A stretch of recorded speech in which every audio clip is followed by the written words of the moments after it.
वो लम्हा जब ग्राउंड में आने के बाद शाहिद अफरीदी की बेटियों ने ऐसा क्या किया जो वीडियो वायरल हो गई।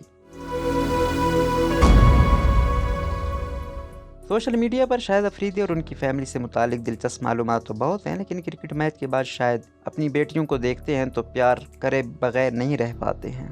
सोशल मीडिया पर शाहिद अफरीदी और इनकी बेटियों की वीडियो काफ़ी वायरल है, जिसमें शाहिद जब मैच खेल कर फारिग हुए तो उनकी बेटियां ग्राउंड में ही आ गईं। वीडियो वायरल में देखा जा सकता है कि शाहिद अफरीदी ने बेटियों को देखते ही गले लगा लिया, जबकि बेटियां भी वालिद से खूब लाड प्यार करती दिखाई दे रही हैं। इससे पहले भी ऐसी कई तस्वीर और वीडियोज़ वायरल हो चुकी हैं, जिसमें शाहिद अफरीदी अपनी बेटियों के हमरा स्टेडियम में कई बार देखे गए हैं, जबकि वालिद की बेटियों के साथ तस्वीर और वीडियोज़ को मदा और सार्फिन खूब पसंद करते हैं। अगरचे ये वीडियो कश्मीर प्रीमियर लीग की पुरानी है, लेकिन मदा आज भी इसे शेयर कर रहे हैं। यही वजह है कि वीडियो एक बार फिर वायरल हो गई है।